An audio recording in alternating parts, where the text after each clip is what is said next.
અદ્યતન સુવિધાઓથી સજ્જ રંગૂન જનરલ હોસ્પિટલ. ઉપરોક્ત હોસ્પિટલમાં ઉપલબ્ધ સુવિધાઓ: બાળકો માટેનો ખાસ ઓપીડી વિભાગ, કાંગારૂ મધરકેર વિભાગ, સ્પેશિયલ રૂમની સુવિધા, પીઆઈસીયુ, નવજાત શિશુ સઘન સારવાર કેન્દ્ર, એનઆઈસીયુ, નાસ આપવાની સુવિધા, નેબ્યુલાઇઝેશન, ઓક્સિજનના બોટલ તથા કોન્સન્ટ્રેટરની સુવિધા, નોર્મલ તથા સિઝેરિયન પ્રસૂતિ, પીડા રહિત પ્રસૂતિ, ગર્ભાશયનું ઓપરેશન, ટાંકાવાળું તેમજ ટાંકા વગરનું, સોનોગ્રાફી, વંધ્યત્વ નિવારણ, દરેક પ્રકારની તબીબી સેવાઓ નિષ્ણાત તબીબો દ્વારા પ્રદાન કરવામાં આવે છે.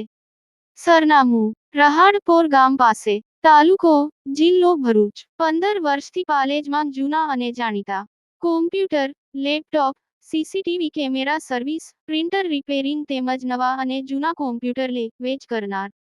એડમિશન ફોર્મ તેમજ તમામ સરકારી ફોર્મ ઓનલાઈન ભરી આપવામાં આવશે. વાગરા તાલુકાના સારણ ગામે ગત રાત્રિના સમયે ચોરીનો બનાવ બન્યો હતો. સોનાના દાગીના સહિત લાખો રૂપિયાની ચોરી થતાં પંથકમાં ચકચાર મચી જવા પામી હતી. વાગરા પોલીસને જાણ થતાં પોલીસે તપાસ આરંભી હતી. વાગરા તાલુકાના સારણ ગામે દરગાહવાડા રોડ ઉપર આવેલ મકાનના માલિક ઝુલ્ફિકાર કાસમરાજના જણાવ્યા અનુસાર તેઓ રાત્રિના 11:30 વાગ્યે બહાર જમવા ગયા હતા. ત્યાંથી પરત આવી 12:30 થી 1 વાગ્યા સુધી મોબાઈલનો ઉપયોગ કર્યા બાદ રાબેતા મુજબ પરિવાર સાથે સૂઈ ગયા હતા. ત્યારબાદ 4:30 વાગ્યે તેઓની નાની છોકરીને દૂધ આપવા માટે ઉઠ્યા હતા. ત્યારે ઘરમાં રહેલો તિજોરીનો સામાન વેરવિખેરો પડેલો જોઈ તેઓ ચોંકી ઉઠ્યા હતા. ત્યારબાદ તેઓએ ઉપરના માળે જોઈ તપાસ કરતા ઘરનો સામાન જ્યાં ત્યાં પડેલો નજરે પડ્યો હતો. તિજોરીમાં રહેલ બેગમાં તપાસ કરતા બેગમાં રહેલા અંદાજે 30 થી 35 તોલા સોનાના દાગીના તેમજ 10 લાખ રોકડ રકમ ગાયબ જણાતા ઘરમાં ચોરી થઈ હોવાનું માલુમ પડ્યું હતું. તેઓએ વાગરા પોલીસને જાણ કરતા 5 કલાકે વાગરા પોલીસ ઘટના સ્થળે દોડી જઈ તપાસ હાથ ધરી હતી.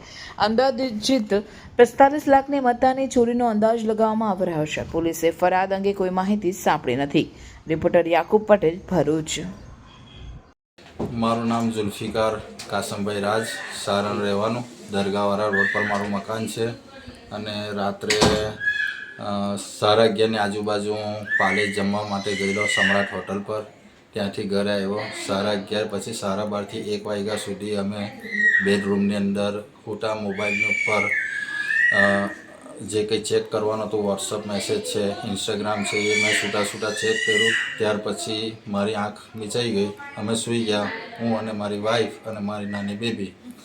અને સૂઈ ગયા પછી 4:30 વાગે મારી આંખ ખુલી બેબીને દૂધ પીવડાવવા માટે. તો મેં જોયું તો મારો આ જે કબાટ છે એ કબાટ ખુલ્લું હતું.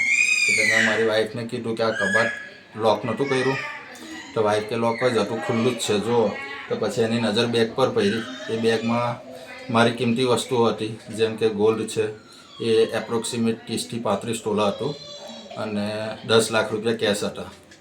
એમ કરીને ટોટલ 45 લાખ રૂપિયાનું બેગમાં મારો કિંમતી સામાન હતો.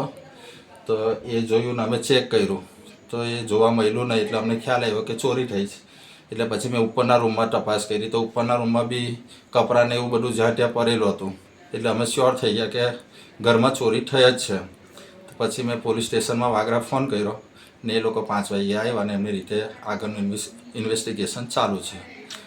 અમે આશા કરીએ છીએ કે જલ્દીમાં જલ્દી આનું નિરાકરણ લાવી અને અમને અમારી વસ્તુ મળી જાય જે કંઈ ગયું છે.